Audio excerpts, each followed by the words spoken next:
বছর বছর আসতে হবে তোমায় সরস্বতী মা। হরে কৃষ্ণ বন্ধুরা, সবাই কেমন আছেন? আশা করি সবাই ভালো আছেন। আগামী 3 ফেব্রুয়ারি 2025 হতে যাচ্ছে সরস্বতী পূজা। আসুন আমরা জেনে নেই বিদ্যার দেবী সরস্বতীর জন্ম কিভাবে। পুরাণ মতে রয়েছে এর একাধিক কাহিনী। মাঘ মাসের শুক্লপক্ষে পঞ্চমী তিথিতে মর্তলোকে পূজিত হন সৃষ্টিকর্তার ব্রহ্মার মানস কন্যা সরস্বতী, যিনি আবার দেবাদিদেব মহাদেব ও দেবী দুর্গার প্রিয় কন্যাও বটে। দেবী সরস্বতীর জন্ম নিয়ে পুরাণে মতে রয়েছে নানান কাহিনী। চলুন বিস্তারিত করা যায়। বুদ্ধি, জ্ঞান, শিল্প, সাহিত্য, সঙ্গীত, কলা বিভাগের দেবী সরস্বতী মাঘ মাসের শুক্লপক্ষের পঞ্চমী তিথিতে মর্তলোকে পূজা হন সৃষ্টিকর্তা ব্রহ্মার মানস কন্যা সরস্বতী, যিনি আবার দেবাদিদেব মহাদেব ও দেবী দুর্গার প্রিয় কন্যাও বটে। দেবী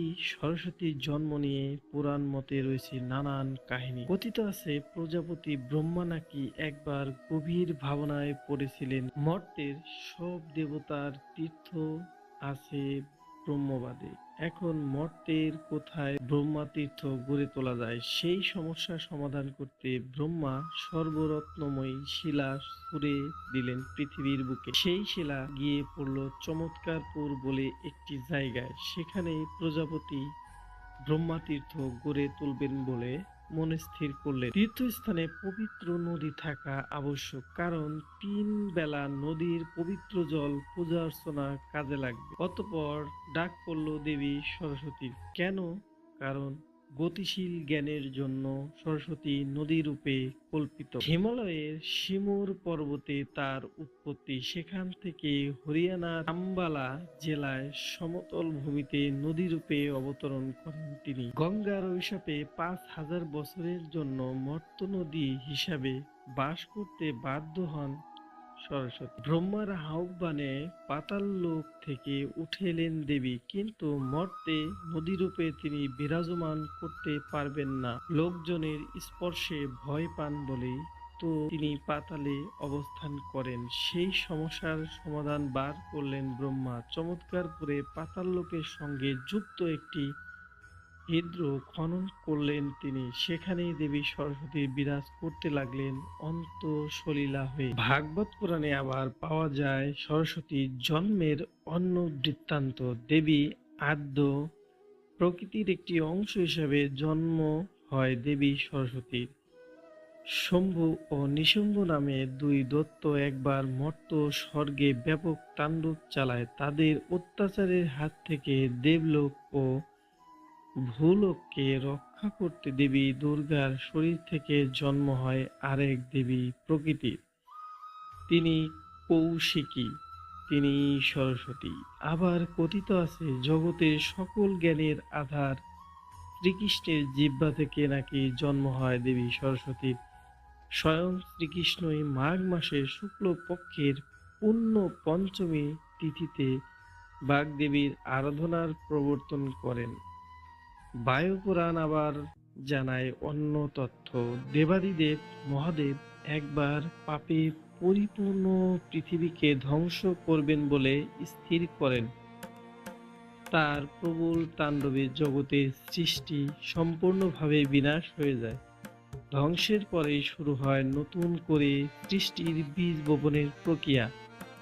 সেই সময় অনেক ভেবে সৃষ্টির দায়িত্ব পালনকারী প্রজাপতি ব্রহ্মা তার অনন্ত থেকে জন্ম দেন এক দেবীর।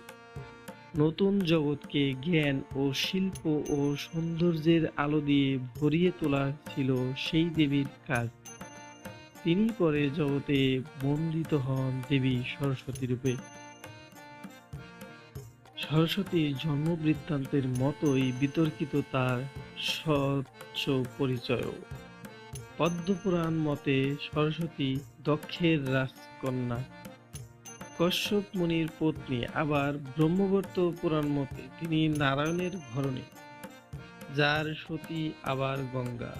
গঙ্গা তো আবার মহাদেবের উপপত্নী। তাহলে বিদ্যার দেবী মহেশ্বরের কন্যা হন কি করে?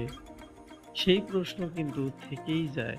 আসলে নানা সময়ে সরস্বতী স্বর্গ পেয়েছেন নানা পরিচয়ে, কখনো তিনি স্ত্রী, কখনো সেবাদাসী, কখনো বা মোহনময়ী সুন্দরী, আবার কার্তিকের পত্নী হিসাবেও তো তাকে পাওয়া যাচ্ছে। দক্ষিণ ভারতের ময়ূরবাহন সরস্বতী যে মূর্তি পাওয়া গেছে তার সঙ্গে কার্তিক পত্নী কুমারী আচার্য মিল।